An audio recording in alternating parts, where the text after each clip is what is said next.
তাহলে কোনটা 16 দ্বারা বিভাজ্য নয় এটা নির্ণয় করার জন্য 16 কে 2 × 8 লিখবো।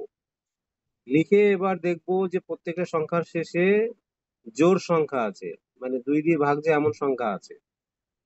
হুম। ঠিক আছে, তো শেষের তিনটি সংখ্যা যদি তিনটে শূন্য হয়, হুম। অথবা তিনটি সংখ্যা যদি ভাগ যায় এক, হ্যাঁ, সো লাস্ট তিনটে সংখ্যা হয় তিনটে শূন্য হবে, যেরকম হাজার। হাজার সংখ্যাটি 8 দিয়ে বিভাজ্য।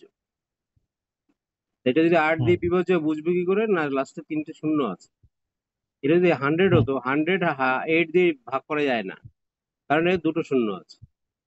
হুম। ওকে, শেষে দুটো শূন্য থাকলে 4 দিয়ে ভাগ যায়, তিনটে শূন্য হলে 8 দিয়ে ভাগ যায়। অ্যাকচুয়ালি 16 দিয়ে ভাগ করার নিয়ম হচ্ছে লাস্ট চারটে ডিজিট যদি 16 দিয়ে ভাগ যায়, তো সেটা অনেক বড় হয়ে যায়। প্রথমে দেখে নিই যে 8 দিয়ে ভাগ যাচ্ছে কিনা, তার আগে দেখে নিতে পারি শেষে দুটো সংখ্যা 4 দিয়ে ভাগ যাচ্ছে কিনা। ঠিক আছে, কারণ 2 × 2 × 4, তো ফার্স্ট দেখে নিই 4 দিয়ে ভাগ যাচ্ছে কিনা। 4 দিয়ে এটা ভাগ যায়, এটা ভাগ যায়, এটা ভাগ যায়, কিন্তু এটা যায় না। 26 আছে লাস্টে।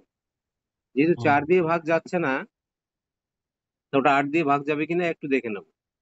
তো ডেফিনেটলি এবার এটা একটু চেক করবো, যেটা আছে কত লাস্টে তিনটে ডিজিট 826, এটা কি 8 দিয়ে ভাগ যাচ্ছে? যাচ্ছে না। এটা মুখোমুখি হিসেব হয়ে যায়। 8 হচ্ছে একবার, তারপরে 26, 3 × 8 = 24, 824 হলে ভাগ যেত। তাহলে এই সংখ্যাটা হচ্ছে 16 দিয়ে ভাগ যাবে না, অপশন এ। এটা কি বোঝা গেল অরূপ? হ্যাঁ স্যার, বুঝতে পেরেছি।